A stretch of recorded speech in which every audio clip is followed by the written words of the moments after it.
You can't get the smell of your tender for weeks. I'm very fond of a good kipper, remarked his driver. You're welcome to it, retorted James. A right old misery today, aren't you? Said his fireman. You got out of the shed by the wrong door this morning, and no mistake. Now get a move on, or the Fat Controller will give you something to moan about. Groaning horribly on the curbs, James went slowly down to the harbour. The vans for the train were already in the shed, while men in aprons worked busily, loading them with boxes of fish. Poof! Said James, wrinkling his nose. James was coupled to the vans. He had not been waiting long when a forklift truck laden with fish boxes rounded the corner and came towards him. Another, hurrying away with a new load, came too fast in the opposite direction. The loaded one swerved to avoid the other one, and its heavy load swerved.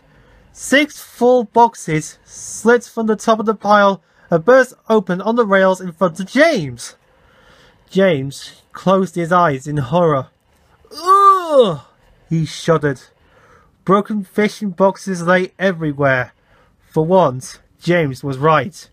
The smell was not nice. Luckily, there was plenty of time for the men to clear up the mess before James had to leave. Good job those boxes didn't fall on you, James, said his driver, winking at the fireman. James shuddered again. The idea was so awful to think about. At last, all was ready, and the guard showed his green lamp. Thank goodness, said James to himself. There was a speed limit at the harbour, so James could not start quickly. The train seemed heavier than usual tonight too, so when he reached the spot where the fish boxes had burst, he was moving at no more than walking pace. The rails seemed clean, but oil and slate from the spilt fish was still there, coating them with a slippery film.